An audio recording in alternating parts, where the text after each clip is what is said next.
Love books? So do we. Welcome to the Book Nook Cafe, where we uncover the latest must-reads, hidden gems, and everything in between.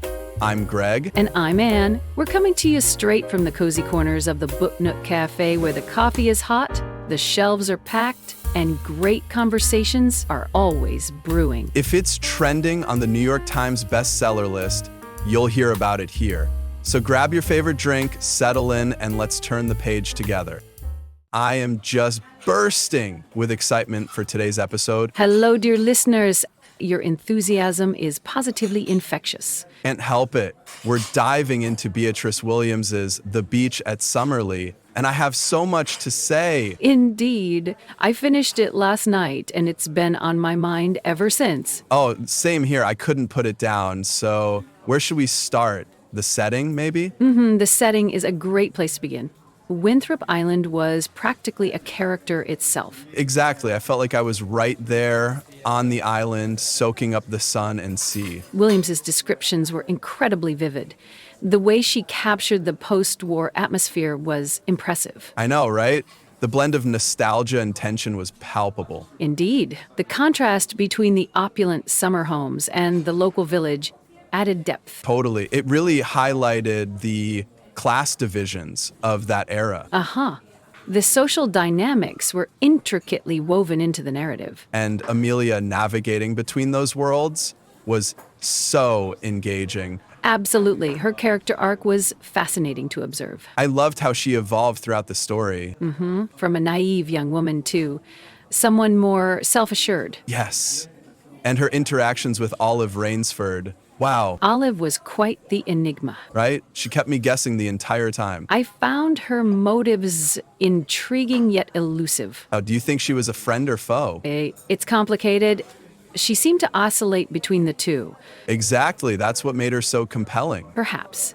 Though at times I wished for more clarity. Really? I thought the mystery added to her charm. Maybe. But ambiguity can be a double-edged sword. I see what you mean. But it kept me hooked. Fair enough. The suspense was certainly maintained. Oh, and what about the espionage subplot? That was an unexpected twist. I know.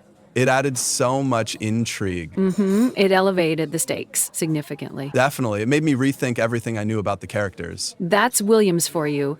Layering complexities. Exactly. She weaves in historical context seamlessly. The references to McCarthyism were particularly well done. Totally. It grounded the story in reality. Indeed. It also highlighted the pervasive fear of the time. Yes. It was chilling to think about. The impact on personal relationships was profound. Absolutely. It added emotional weight to the narrative. Speaking of emotions, how did you feel about Shep? Shep, he was a bit underdeveloped for me. Really? I kind of liked his steady presence. I can appreciate that, but he lacked complexity. Maybe. But he provided a contrast to the more enigmatic characters. That's true. A grounding force, perhaps. Exactly. Not everyone can be mysterious and brooding. Point taken. Still, I wished we knew more about his backstory. I agree. That would have added more depth. It felt like a missed opportunity. Yeah, I guess so. But overall, the characters were strong. Indeed. Amelia, in particular, was well-crafted. Oh, she was my favorite. Her internal conflicts were so relatable. Her struggle between duty and desire was compelling. Yes.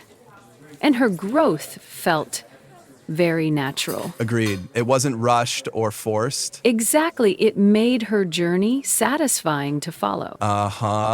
Now, about the dual timelines, what did you think? I loved them. They added layers to the story. I found them effective, though occasionally disorienting. Really? I thought they kept the suspense high. Perhaps, but sometimes I had to backtrack to keep track. I didn't have that issue. Maybe I'm just used to that narrative style. Possible. Different reading experiences. That's what makes discussing books so fun. Indeed. Diverse perspectives enrich the conversation. Couldn't agree more. Any scenes that particularly stood out to you? The gala scene was memorable. Oh, yes. The tension, the glamour. It was all there. It was a pivotal moment in the plot. Absolutely. It shifted the dynamics between characters. Exactly. It set the stage for the unfolding drama. I also loved the quieter moments between Emilia and her family. Those added depth to her character. Yes, they showed her vulnerabilities. It made her more relatable. Definitely. So, any critiques? Perhaps just that some secondary characters could have been developed more. I felt that way too. Like they were introduced, but not fully explored. Precisely. It left me wanting more. Maybe that's intentional for future stories? One can hope. Fingers crossed.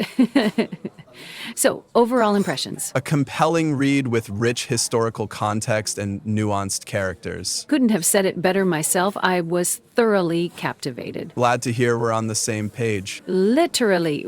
Would you recommend it? Absolutely. It's a worthy addition to the genre. I'll be telling all my friends about it. That's high praise. Well deserved. Beatriz Williams has a new fan in me. She continues to impress with her storytelling. Agreed. I can't wait to see what she writes next. Indeed. We'll have to keep an eye out. Any final thoughts? Just that this book offers both entertainment and substance. Yes, it's the perfect blend of history and fiction. A satisfying read overall. Well, that wraps up our discussion for today. Thanks for joining us, everyone. Until next time, keep reading between the lines. Well, that's a wrap for this episode of From the Book Nook. Be sure to like, subscribe, and share with your friends. If you're interested, our channel description contains links to the beverages we are drinking and some Book Lovers merchandise. We love having you here. Bye for now. See you next time.